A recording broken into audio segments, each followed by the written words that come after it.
Hi, everyone. Just one quick update before I get into what I really want to spend the majority of our time this week on, which is that in this week's paycheck should have been all of the credit money. So if you made a lane change, you should have seen that in this week's paycheck. So please check that. Remember, it's going to be retroed back to the start of the school year. But if you submitted a lane change, you should have gotten the money in this week's paycheck. Now, on to what I'd really like to talk about, which is personal days, because that seems to be the hottest issue that is coming to all of our members and certainly to the building reps and the association leaders to this point in the school year. So the personal leave language is found on pages 41 and 42 of the CBA.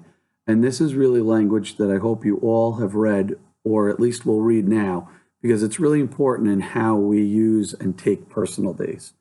The very first line says, in all cases, a personal leave form must be submitted to district office. Under the new district leadership, it seems as though they are using the My Learning Plan form as the personal leave form. So we used to request personal days through My Learning Plan, and it seems as though the district is looking to go back to that. However, since we have no reason days, most people are not filling out My Learning Plan.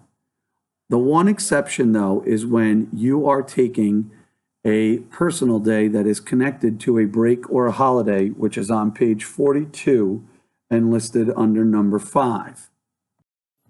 That language says there shall be a maximum of 4 personal leave days granted per teacher per year. Teachers shall not be required to provide a reason to have a request for personal leave granted, except unit members may be required to provide a reason if such time is contiguous to a recess or period or holiday. So if you're taking a personal day that is before a recess or holiday, like the Jewish holidays or Columbus Day, you're going to be asked to provide a reason through My Learning Plan.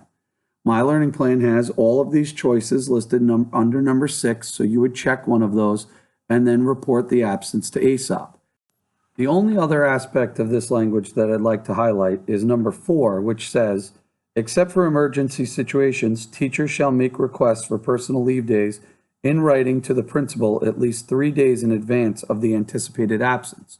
So if you have a personal day that you know you are going to have to take, you are supposed to let your principal know 3 days ahead of time.